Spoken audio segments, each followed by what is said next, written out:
Boa noite, queridos irmãos e amigos da Igreja Batista da Freguesia, na Ilha do Governador, e também a todos vocês que nos assistem pelo YouTube.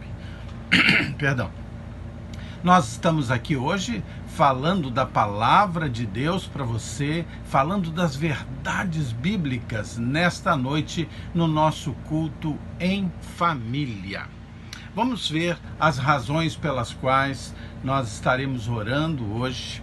Nós vamos orar agradecendo a Deus pela vida dos nossos aniversariantes, tanto aniversário de nascimento quanto aniversário de casamento. Nós estaremos pedindo a Deus a bênção da restauração para os enfermos. Vamos orar pela Márcia Menezes, pelo Heraldo, pelo Antônio, pelo Agnello, pela Marilac, pela Rejane, pela Juliana, pelo Narcélio, pai do Vitor. Vamos orar pelo nosso país, pelo nosso Brasil. Precisamos muito orar pelo nosso Brasil. Orar pelos governantes, que Deus os abençoe, dê sabedoria, integridade, coragem, que Deus os guarde do mal. Vamos orar também pelos profissionais de saúde, esses heróis que estão na frente de batalha aí contra o Covid, salvando pessoas. Vamos orar pelos pastores, pelos missionários, vamos orar pela vacinação no nosso país, vamos estar orando pelo nosso país, muito importante que façamos isso todos os dias. Mas hoje quero lembrar você também de algo maravilhoso. No domingo, dia 4, próximo domingo, nós estaremos comemorando a morte e ressurreição de Jesus, morte de Jesus na cruz no nosso lugar. É preciso que nós lembremos destes valores, que nós lembremos isso aos nossos filhos, como é importante. Há muitos anos tem sido feita uma manobra, uma força muito grande para que seja esquecido o valor cristão da cruz e da ressurreição. Lembre seus filhos, comemore a Páscoa, muito mais do que ovos, do que chocolate, do que coelho, todas essas coisas são absolutamente periféricas. Lembre-se de Cristo, da cruz de Cristo, onde ele morreu para salvar você dos seus pecados e ressuscitou vitorioso ao terceiro dia. Então, no domingo que vem, às 10h30, no nosso culto matinal, nós teremos um grande musical, um lindo musical de Páscoa. E você vai participar. Avise seus vizinhos, avise seus clientes, avise seus amigos, avise seus parentes. O que vai acontecer é que você vai receber um cartão eletrônico com o link, com todas as informações, e você vai poder compartilhar isso com as pessoas, para que todos estejamos sintonizados no próximo domingo, 4 de abril, às 10h30 da manhã, neste grande musical da ressurreição. Vai ser muito bom. Nós vamos orar agora, pedir a Deus que nos abençoe nesse nosso culto desta noite. E agora feche seus olhos, ponha sua mente e seu coração no Senhor. Senhor Deus, muito obrigado pelo teu amor e pela tua bondade. Perdoa os nossos pecados, Senhor. Abençoa o nosso Brasil. Senhor, eu suplico que o Senhor agora unja, Senhor, ao povo que está ouvindo com teu Santo Espírito, para que recebam a mensagem e tenham discernimento dela. Eu suplico que o Senhor me unja também com teu Santo Espírito, para que possa trazer apenas a tua mensagem, Senhor, com as verdades da tua palavra. Tudo isso te peço e agradeço em nome de Jesus. Amém. Muito bem, agora nós temos uma surpresinha para você.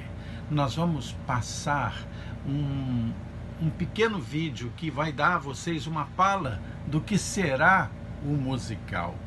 Veja agora com atenção, preste atenção, divulgue. No dia da apresentação, inscreva-se, dê o seu like, isso é muito importante.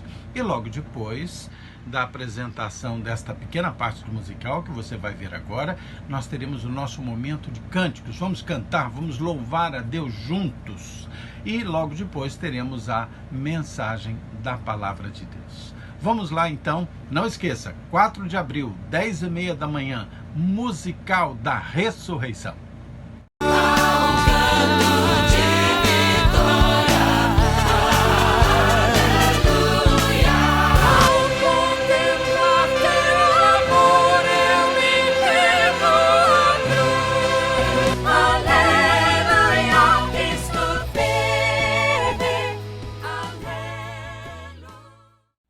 Olá, irmãos, boa noite. Bem-vindo ao culto da noite da nossa igreja.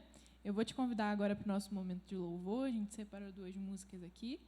E vou te convidar também para você mandar esse link para um amigo, um vizinho, um parente, para convidar essa pessoa, que não seja hoje, que seja na próxima semana, para louvar junto com a gente, para que a palavra do Senhor possa ser divulgada aí e que a gente possa fazer o nosso papel. Amém? Então, vamos lá? Vamos louvar conosco.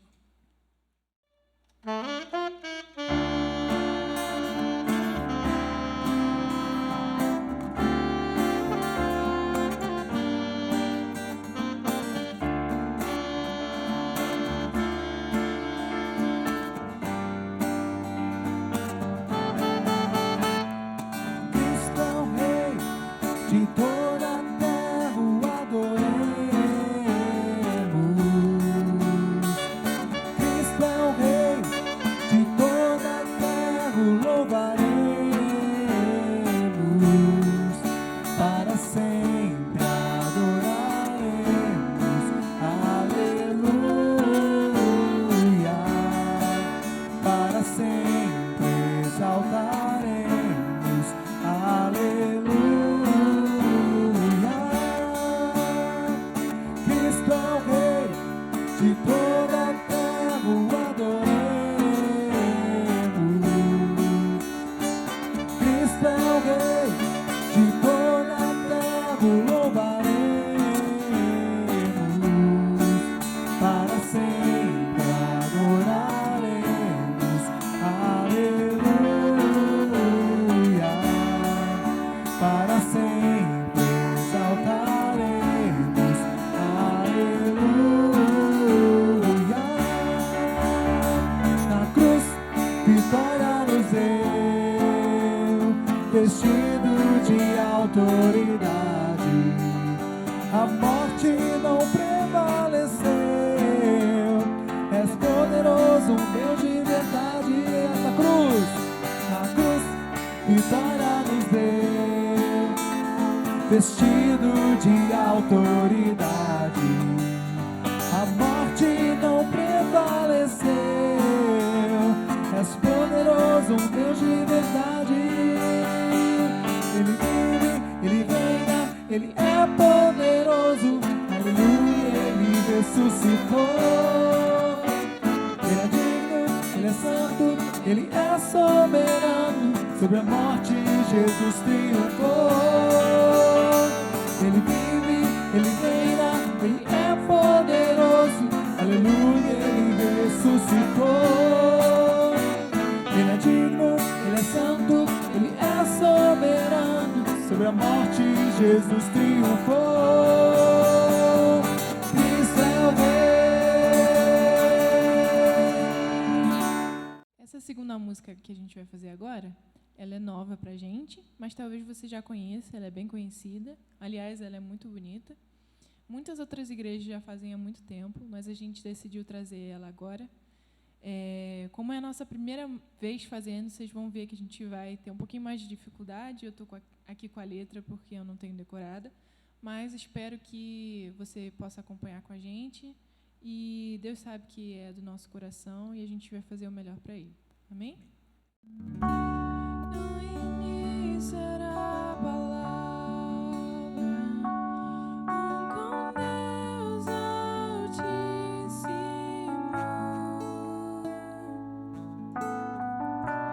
O mistério de tua glória, Cristo em ti se revelou. Ó, quão lindo esse nome é, ó, quão lindo esse nome é.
véu tu rompeste, a tumba vazia agora está.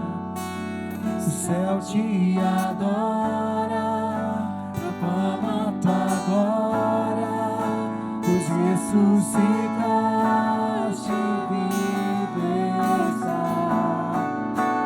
És invencível, inigualável, hoje pra sempre reinarás. Teu é o reino, tu é a glória, acima de todo nome está. Poderoso esse nome é, poderoso esse nome é, o nome de Jesus, meu Rei. Poderoso esse nome é, maior que tudo ele é. Poderoso esse nome é, nome de Jesus.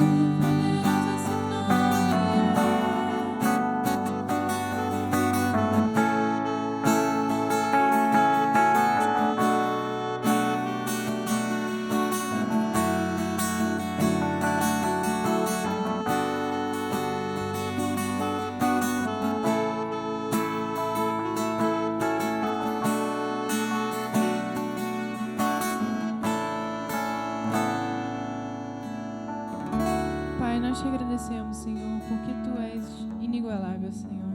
Nós te agradecemos, Senhor, porque o Senhor, assim como essa palavra fala, Pai, tem um nome lindo, Pai, um nome doce, um nome maravilhoso e poderoso, Senhor, capaz de fazer maravilhas, Senhor, e realizar milagres, Senhor. E em Ti nós depositamos toda a nossa fé, Pai. Em Ti nós pedimos, Senhor, e depositamos a nossa esperança de um futuro melhor, Senhor.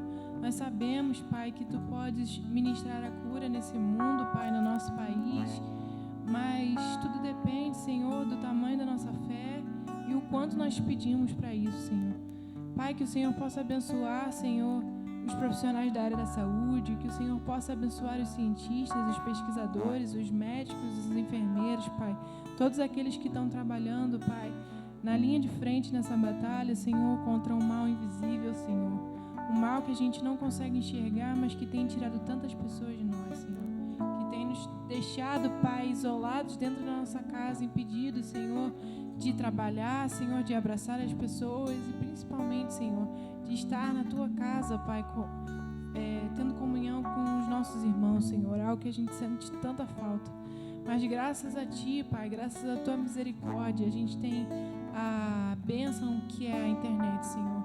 E através dela, Pai, a gente consegue Te cultuar mesmo à distância, Pai. A gente consegue ter contato mesmo à distância com pessoas que a gente não vê há quase 2 anos, Senhor. E eu Te peço, Senhor, que o Senhor possa abençoar, Senhor, esse mundo, que o Senhor possa abençoar, Pai, todos esses que têm se empenhado, Pai. Todos nós que temos feito algo para mudar, Pai. Que o Senhor possa abençoar, Senhor. Que o Senhor possa também, Pai, mudar o coração daqueles que não se importam com esse momento, Pai. Dar um pouco mais de empatia, Senhor, sabendo, Pai, que o Senhor se importa com todos esses, Pai. Que o Senhor possa, então, Pai, curar o nosso coração, curar, Pai, a nossa saúde, a nossa mente, Senhor, para que a gente possa ser totalmente restaurado por Ti. É o que nós pedimos, Senhor. Aceita esse nosso louvor, Pai, que vem do nosso coração para Ti. A gente sabe que não é perfeito, Pai. A gente sabe que a gente tem muitos erros, Pai. Muitas vezes as pessoas não veem, Pai, aquilo que a gente faz antes de gravar, Senhor. São tantas tentativas, Pai, tantos erros, Senhor. Mas o Senhor sabe que a gente só faz isso porque a gente quer que a gente possa dar o nosso melhor para Ti e para aqueles que estão nos assistindo, Pai. Esteja com essas pessoas que estão aí do outro lado da tela, Senhor. Que o Senhor possa abrir o coração delas e os seus ouvidos para a palavra que vai ser ministrada agora, Senhor. Fale através do pastor Rogério, e é o que Te pedimos, desde já Te agradecemos, em nome do Teu Filho amado Jesus. Amém. Amém, irmãos. Que você possa aí estar na tua casa e que você possa se sentir abraçado por todos nós. Nós sentimos muita saudade de ver o rostinho de vocês louvando com a gente aqui, mas nós sabemos que é por uma boa causa. Logo, logo a gente vai poder se reunir, tomando as devidas medidas, né? Tomando nossa distância, mas se Deus quiser a gente vai conseguir voltar ao normal. E é isso que eu deixo aí para você, que a gente possa refletir na palavra que o pastor vai trazer, que você possa ter uma ótima semana, tá bom? Tchau! Muito obrigado por esse momento tão bom de louvor. Que Deus abençoe vocês, tão queridos do grupo de louvor. Vamos então à nossa mensagem de hoje. Pegue sua Bíblia, nós vamos utilizar a Bíblia muitas vezes, esteja com ela preparada. Quero conversar com vocês sobre fazendo do principal o principal. Pense bem nessa frase, fazendo do principal o principal, porque às vezes nós não fazemos do principal da nossa vida o principal, e aí o principal fica em segundo plano.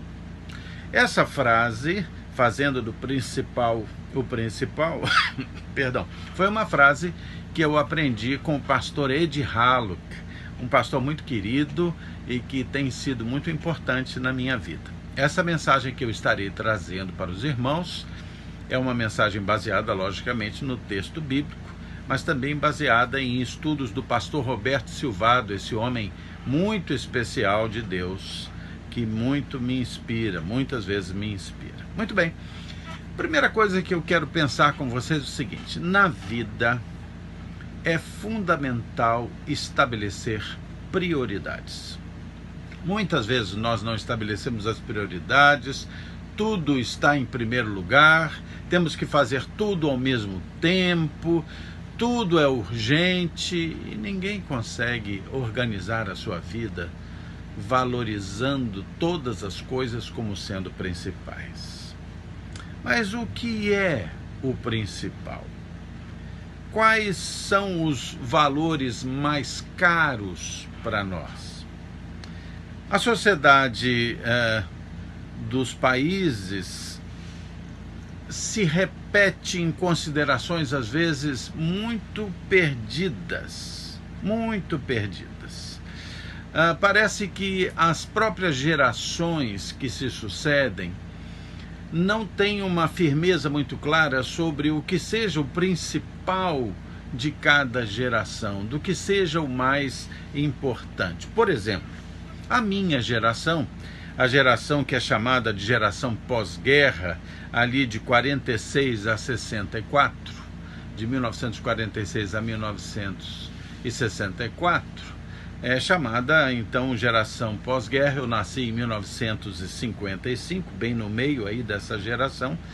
Ela passou a ter realidades muito diferentes na pessoa dos seus filhos. A geração seguinte, que é chamada geração Pontes, que nasceu aí de 77 a 94, que são os jovens casados de hoje. Essa geração vive realidades bastante diferentes das realidades do pós-guerra, que são as realidades da minha geração. Por exemplo, na minha geração era a Guerra Fria, principalmente entre a União Soviética e Estados Unidos, é que ocupava a preocupação das nações.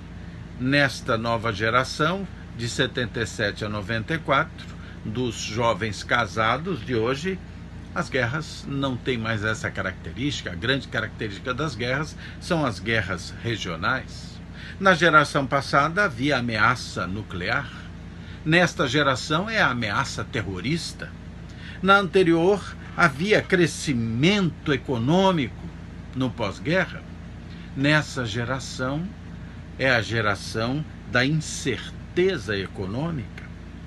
Antes as crianças cresciam com as mães, hoje elas crescem nos jardins e nas creches. Nós víamos na minha geração filmes colocados na televisão, séries, uma delas se chamava Papai Sabe Tudo. Papai sabe tudo. Agora a visão é de que o papai na realidade foi embora. Grande parte das famílias nem tem papai mais, ele foi embora. Casamento era para sempre.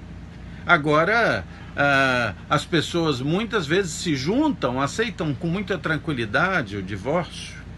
A família era grande, hoje a família é pequena.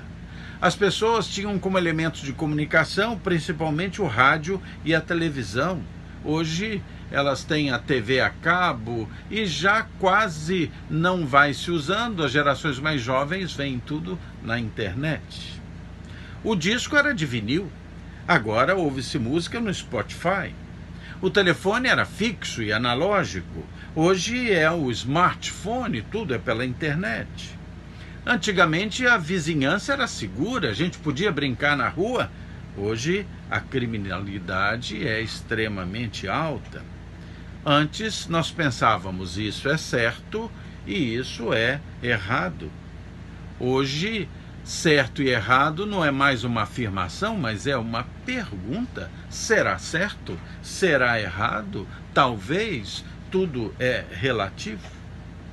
Na minha geração, falava-se do amor livre. Hoje fala-se do poliamor. Havia as doenças venéreas para quem tivesse uma vida desregrada. Hoje tem a AIDS, as DSTs. O mundo era local, você tinha consciência do seu entorno. Hoje o mundo é global. Havia monocultura, o mundo era monocultural em cada uma das culturas e regiões. Hoje o mundo é multicultural. Antigamente as pessoas recebiam tudo e entendiam tudo de forma auditiva, a percepção era auditiva. Hoje a percepção é visual. As pessoas eram exclusivistas e hoje são pluralistas. Muitas mudanças, muitas mudanças. Não é um mundo fácil. O mundo em que vive esta nova geração, a geração dos nossos filhos e dos nossos netos, não é um mundo fácil. As pessoas acabam tendo que ser muitas pessoas numa só. Precisam saber de tudo, de todos os assuntos e acabam se tornando PhDs em generalidades sem grande profundidade. Nós precisamos saber quem nós somos. Nós precisamos decidir quem nós somos. Precisamos pensar quais são as nossas prioridades. Mas prioridades para o crescimento da nossa pessoa cristã. É interessante. O centro de todas as pessoas e todo o seu complexo social, o centro é a pessoa que ela é, que acaba extravasando para todos os estratos sociais. Então a gente começa como sendo a pessoa que somos. No caso do que estamos tratando, começamos como sendo a pessoa cristã. Logo depois somos a pessoa cônjuge, a pessoa que se casa com alguém, que vive com alguém. Logo depois somos a pessoa pai, mãe, filhos, a pessoa familiar. Ainda um pouco mais somos a pessoa membro da igreja de que somos membros. Ainda mais longe somos a pessoa profissional, a pessoa estudante, a pessoa do ambiente corporativo. E aí, mais adiante ainda, somos a pessoa comunitária. Mas em todos estes níveis transparece a pessoa cristã, o centro. Que princípios, então, nós precisamos pensar e adotar para escolher as prioridades da nossa vida? Primeira coisa que eu gostaria de sugerir é a ideia de que nós precisamos crescer do centro para fora, de dentro para fora. da pessoa cristã que somos e que devemos ser para as outras camadas do nosso papel social. A pessoa cristã que você é para as pessoas que você ocupa na sociedade. Primeira questão é nunca negligenciar, nunca deixar para lá a pessoa cristã que você é para ser a pessoa da sociedade que a sociedade quer que você seja. Por exemplo, eu tenho meus conceitos, tenho minhas prioridades, tenho meus valores, mas no ambiente profissional, o ambiente profissional, a empresa em que eu trabalho, a corporação a que eu pertenço, quer que eu seja uma pessoa com valores diferentes da pessoa cristã que eu sou. Então eu digo a você, nunca negligencie quem você é, os valores que você tem, a pessoa cristã que você tem, para se adaptar a outras das exigências da sociedade sobre você. Então nós vamos usar a Bíblia bastante. Abra sua Bíblia aí em Provérbios 4, 23. Provérbios 4, 23. Vamos lá? Abra aí, que eu abro aqui. Provérbios 4, 23. Muito bem, achou aí? Eu vou ler para você. Diz assim: sobre tudo o que se deve guardar, guarda o coração, porque dele procedem as fontes da vida. Querido, faça do principal o seu coração. Faça do principal a pessoa cristã que você é.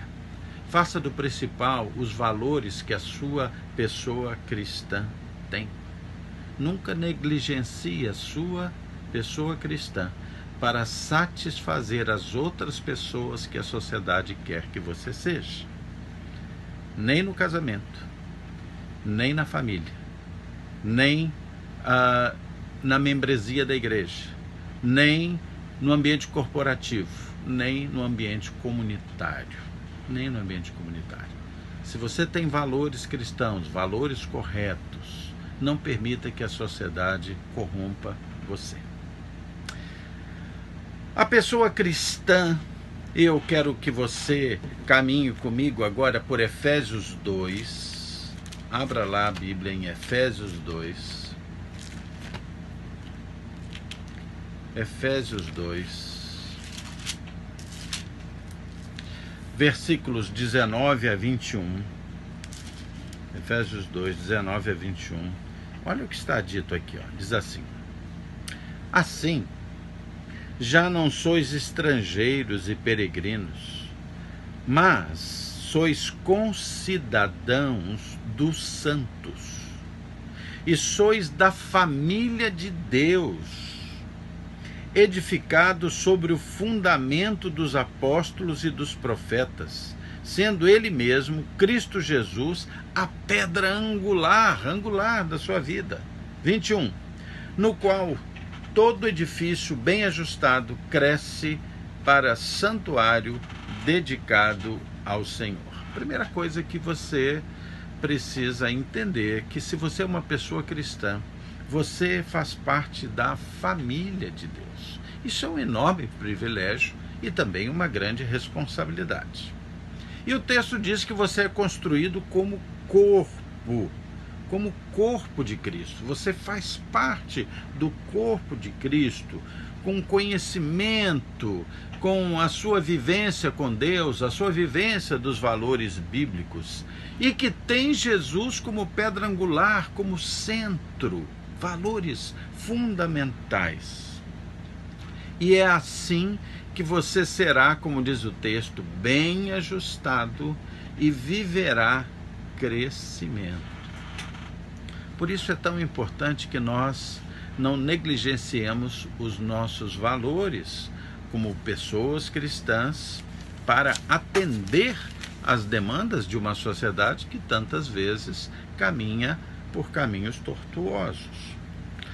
A verdade é que do crescimento como pessoa física é que você se projeta para as outras áreas da sua vida. Uma pessoa fiel a Deus, fiel aos valores de Deus, levará essas marcas para todos os níveis da sua vida, para todos eles, para o seu casamento, para a sua família, para a sua igreja, para o seu ambiente corporativo e para o seu ambiente comunitário. Uma segunda afirmação muito importante é a seguinte: eu sou uma pessoa cristã no meu casamento. Não há como um indivíduo ser uma pessoa cristã na sua essência, mas no seu casamento não seguir esta premissa, esta visão principal. A sua visão cristã, os seus valores cristãos se extravasam para o seu casamento. Me acompanha aí, 1 Pedro 3:1. 1 Pedro 3:1. E é assim que as pessoas podem ser felizes, extravasando os seus valores cristãos para dentro do casamento. 1 Pedro 3:1 diz assim: mulheres, sede vós igualmente submissas a vosso próprio marido, para que, se ele ainda não obedece à palavra, seja ganho sem palavra alguma por meio do procedimento da sua esposa. Sabe o que a Bíblia está dizendo? Olha, se o seu esposo ou a sua esposa ainda não conhecem Cristo, ainda não têm os valores bíblicos cristãos, não o abandone, continue sendo fiel a Ele, continue cuidando dele, não seja rebelde, porque os seus valores vão influenciá-lo, o seu procedimento vai somar no seu casamento. Isso não é lindo? Veja também 1 Coríntios 7, de 12 a 14. Volte um pouquinho.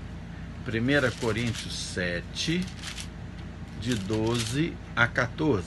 1 Coríntios 7, de 12 a 14, que diz assim, olha só.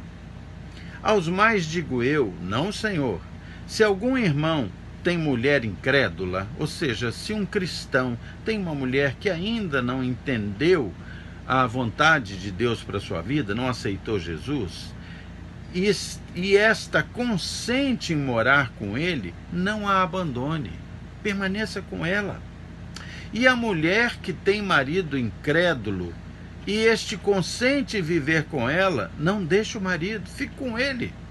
Porque o marido incrédulo é santificado. Olha, santificação é um processo de transformação.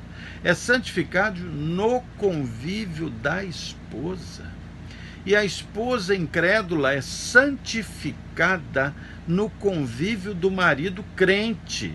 De outra sorte, os vossos filhos seriam impuros, porém agora seus filhos são santos. Queridos, olha que coisa maravilhosa, como a sua pessoa cristã, fiel a Deus, comprometida com os valores bíblicos, os valores de Deus, dentro do seu casamento, vão extravasando influência. Isso levará à conversão do seu marido, à conversão da sua esposa, à santificação deles e à santidade dos seus filhos. Olha que coisa linda, maravilhosa. Mas também é interessante que nós, se extravasamos a nossa pessoa cristã para dentro do casamento, também extravasamos a pessoa cristã que somos para dentro das outras relações familiares, como pai, como filhos, como mães, como filhas. Isso também significa um certo extravasamento para essas relações. Veja aí, por favor, Efésios 6, de 1 a 4. Efésios 6, Gálatas, Efésios 6, de 1 a 4. Olha que lindo. Olha o que diz o texto. Filhos, obedecei a vossos pais no Senhor, pois isto é justo. Honra teu pai e a tua mãe, que é o primeiro mandamento com promessa, para que te vá bem e sejas de longa vida sobre a terra. E vós, pais, não provoqueis vossos filhos a ira, mas criai-os na disciplina e nas admoestações ou nos aconselhamentos do Senhor. O meu procedimento como pessoa cristã, a quem eu dou prioridade antes de todas as outros estratos das minhas atitudes na sociedade, o meu procedimento viabiliza as relações familiares. Pense ainda no seguinte: eu sou uma pessoa cristã também, como membro da igreja. A igreja é o reflexo do que eu sou. Eu sou um elemento de composição e de harmonização do corpo de Cristo, da igreja. A maneira como eu procedo dentro da igreja vai ser determinante na harmonia da igreja, no progresso da igreja, no crescimento da igreja, na própria composição da igreja.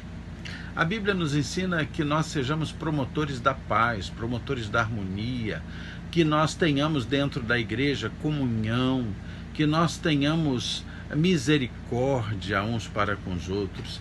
Eu quero lembrar de duas pessoas que compuseram e compõem a nossa igreja. Por exemplo, Cláudio Mazzoni, né? A esposa dele, a Helena Mazzoni, está fazendo aniversário essa semana.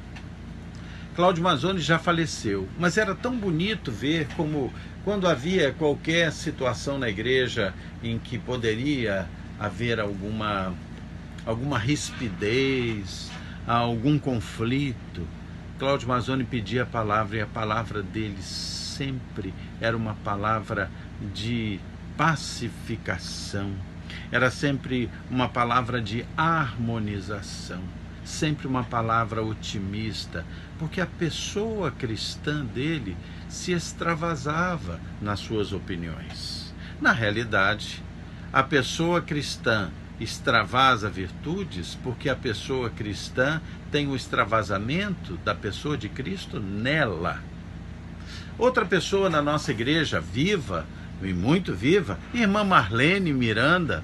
A irmã Marlene Miranda, sempre que pede a palavra na nossa igreja, pede a palavra para dizer algo positivo, algo construtivo, algo cheio de esperança e de amor. Tão simples, aquela senhora aparentemente tão frágil, de mais de 80 anos, mas tudo que ela diz extravasa harmonia. Então, que a sua pessoa cristã também extravase para dentro da igreja com pacificação, harmonia e edificação. Interessante que nós também somos pessoas cristãs no âmbito profissional, corporativo da nossa vida. É verdade, é a nossa pessoa cristã que precisa extravasar para dentro do ambiente corporativo. Vou convidar você de forma que abra aí sua Bíblia em Provérbios 28, 19 e 20. Vai lá para Provérbios. Hoje nós estamos caminhando um bocado aqui na Bíblia, Novo Testamento, Velho Testamento, Provérbios 28, 19 e 20. Vamos lá. Provérbios 28, 19 e 20. Vou ler.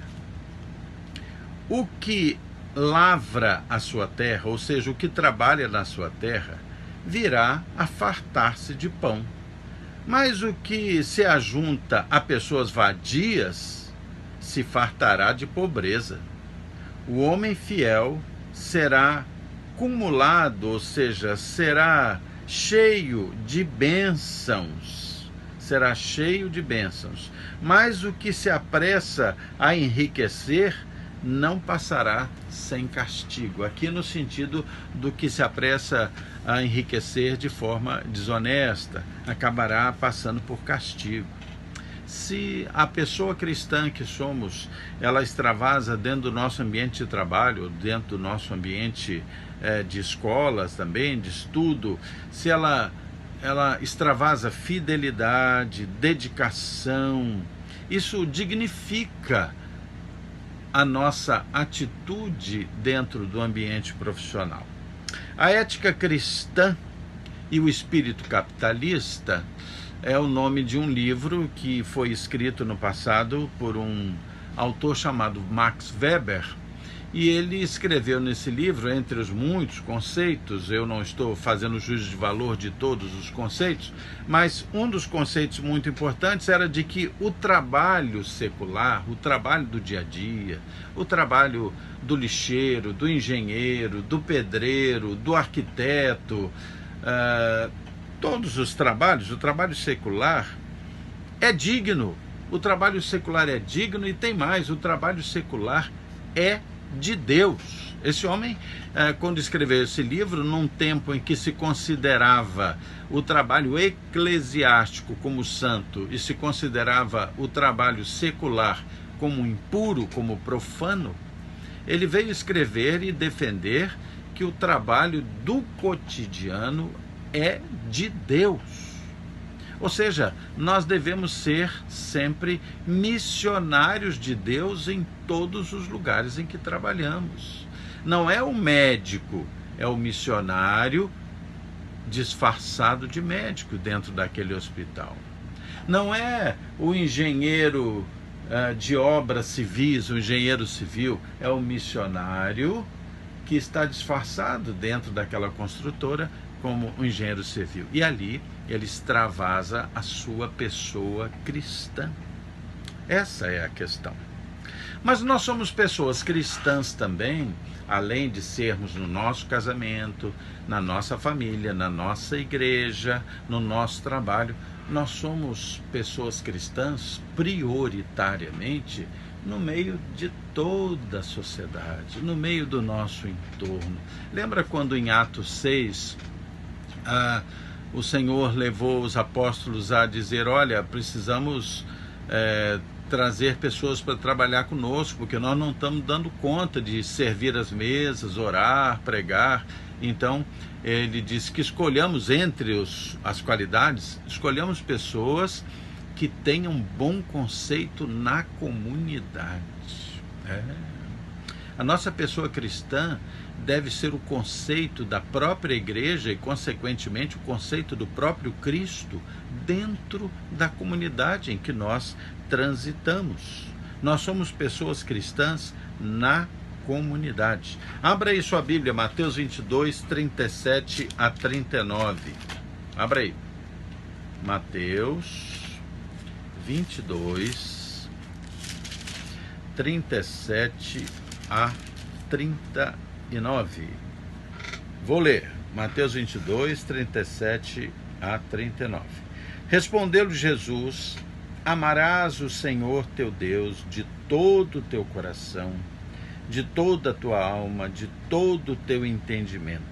Este é o grande primeiro mandamento. O segundo, semelhante a este, é: amarás o teu próximo como a ti mesmo. Sou pessoa cristã na comunidade. Quando, como pessoa cristã, eu amo a Deus na comunidade. Como pessoa cristã, eu amo aqueles que estão ao meu redor como a mim mesmo. Como fazer essa prática do amor ao outro se eu não passar ao amor pela minha própria personalidade ou pessoalidade cristã? É assim, somos pessoas cristãs no meio da comunidade. Mas há um outro princípio que eu gostaria de ainda ver com vocês. Seguinte: quando o que eu sou como pessoa cristã, quando isso estiver fraco em mim, o potencial de todas as outras pessoas que eu sou no cotidiano, a pessoa no casamento, a pessoa na família, a pessoa na igreja, a pessoa no trabalho, a pessoa na comunidade, quando eu estou fraco na minha pessoa cristã, as perspectivas sobre todas essas outras pessoas que eu sou será absolutamente limitada. Quero que você veja o que está em Gálatas 2, 20 e 21. Gálatas 2, 20 e 21. Achou aí? Achou? Isso. Gálatas 2, 20 a 21. Que diz assim: logo, já não sou eu quem vive, mas Cristo vive em mim. E esse viver que agora tenho na carne, eu vivo pela fé no Filho de Deus, que me amou e a si mesmo se entregou por mim. Eu não anulo a graça de Deus, pois, se a justiça é mediante a lei, segue-se que morreu Cristo em vão? É uma palavra até um pouco irônica de Paulo aqui. Olha, se a gente tivesse que ser justificado pela lei, então Cristo teria morrido em vão. Mas o que o texto deixa muito claro é que já não sou eu quem vive, mas Cristo vive em mim.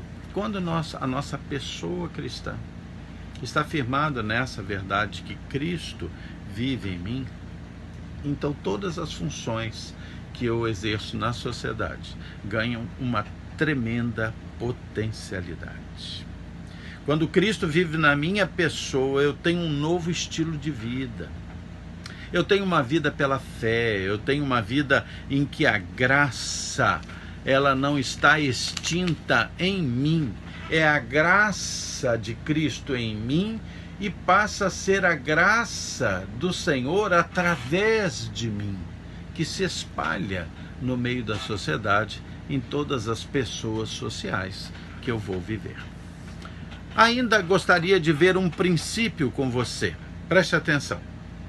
Se qualquer dos papéis que eu tenho na sociedade acabar tomando prioridade na minha vida, então a pessoa cristã que eu sou ficará legada a um plano inferior e deixará de ser o principal.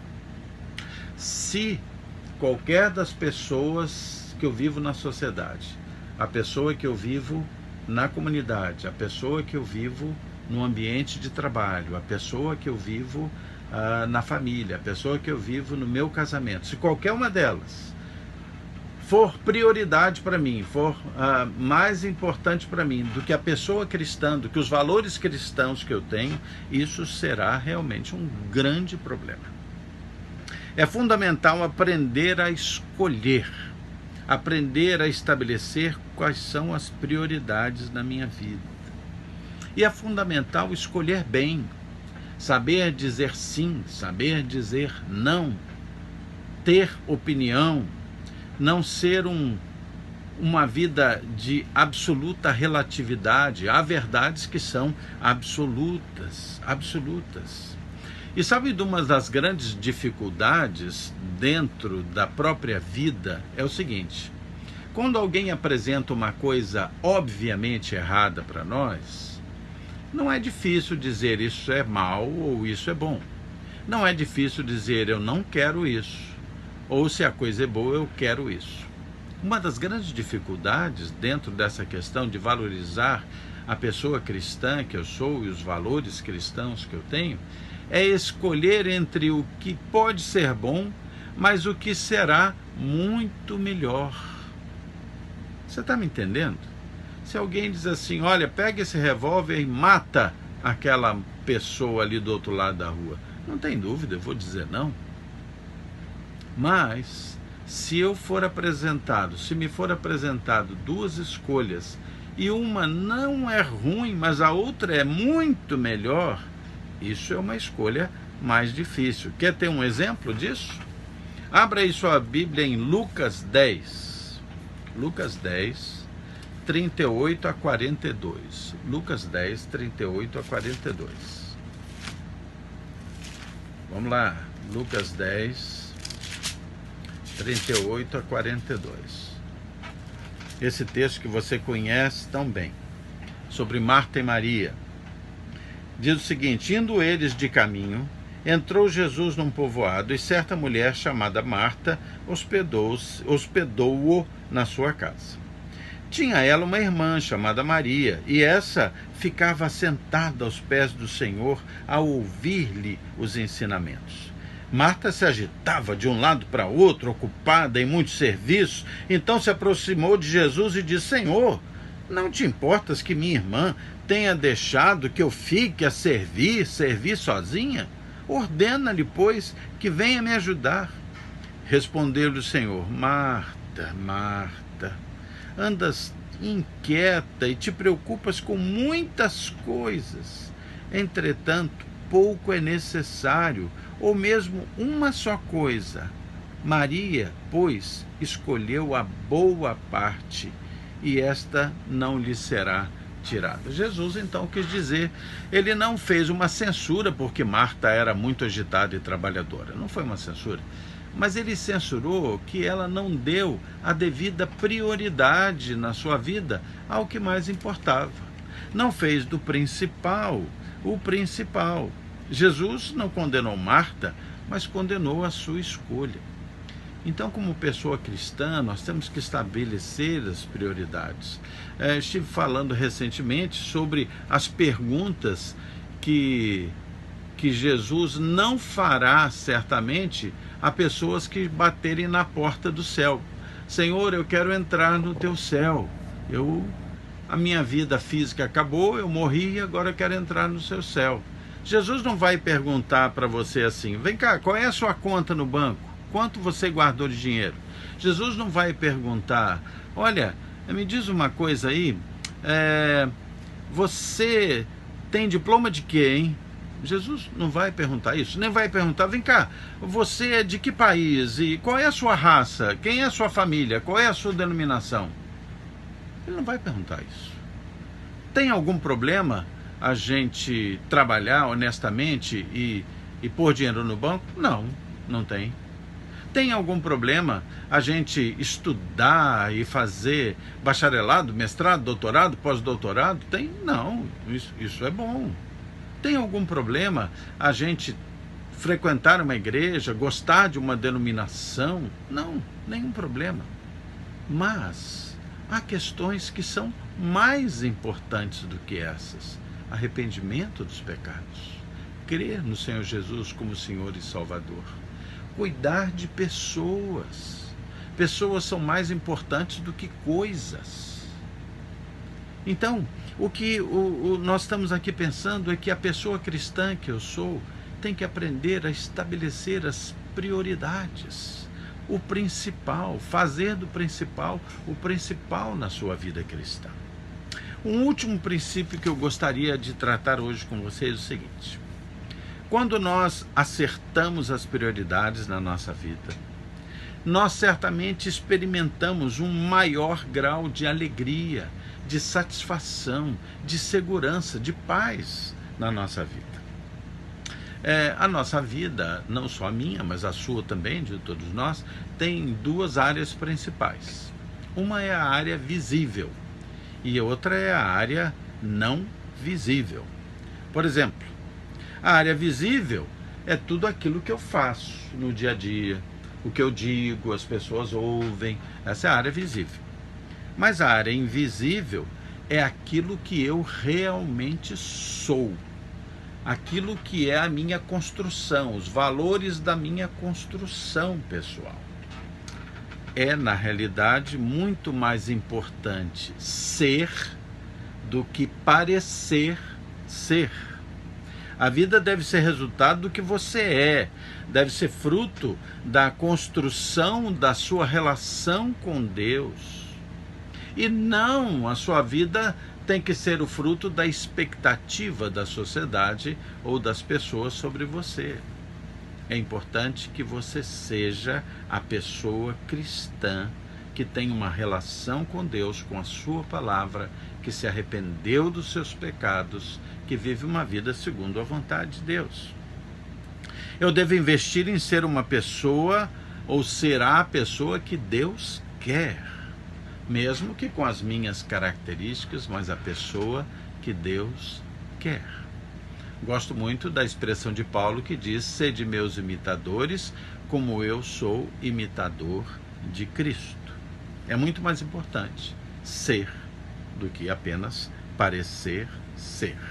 Há um pensador chamado John Iches que diz o seguinte: você pode colocar a prioridade no seu compromisso de ser uma pessoa em crescimento. Quando uma pessoa se compromete com um estilo de vida de crescimento cristão, isso a influencia a reorganizar todos os seus valores e atividades. Escolhas são feitas e tempo e energia são gastos com este compromisso básico de ser uma pessoa cristã de acordo com a vontade de Deus. Sabe, queridos, não espere que uma doença ou que uma crise grave na sua vida leve você a descobrir qual é ou quem é a prioridade da sua vida. Hoje mesmo, pense: eu terei como prioridade na minha vida a vontade de Deus para ela. Eu quero ser um imitador de Cristo. E isso vai se extravasar no meu casamento, vai se extravasar na minha família, vai se extravasar na minha igreja, vai se extravasar no meu ambiente de trabalho, vai se extravasar no ambiente da sociedade. Ser uma pessoa cristã é ser uma pessoa que imita Jesus Cristo. Amém?